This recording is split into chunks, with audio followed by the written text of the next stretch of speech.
पंचांगानुसार उद्या 15 मार्च 2026 रोजी पापमोचनी एकादशी असणार आहे।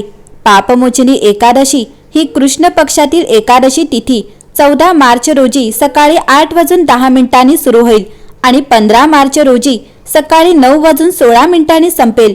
उदय तिथीनुसार पापमोचनी एकादशी व्रत रविवार 15 मार्च 2026 रोजी पाळले जाईल। 16 मार्च रोजी द्वादशी तिथीला उपवास सोडला जाईल। मंडळी, पापमोचनी हा शब्द दोन भागांनी बनलेला आहे, पाप आणि मोचनी, ज्याचा अर्थ पापांपासून मुक्तता असा होतो। ही एकादशी केवळ उपवासच नाही तर आंतरिक शुद्धीकरणाचे साधन देखील आहे। हा दिवस आत्मनिरीक्षण आणि देवाला शरण जाण्याची संधी प्रदान करतो।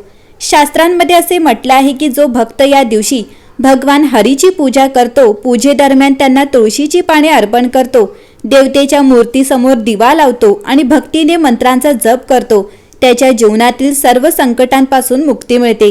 भगवान विष्णू आणि देवी लक्ष्मीच्या कृपेने घरात सुख, समृद्धी, शांती आणि धार्मिकता वास करते। या दिवशी जप, तप आणि दान केल्याने अनंत फळे मिळतात। मंडळी, एकादशीच्या दिवशी देवासमोर तुमचे दोष कबूल करा आणि क्षमा मागा। तुळशीच्या रोपाला पाणी अर्पण करा आणि परिक्रमा करा।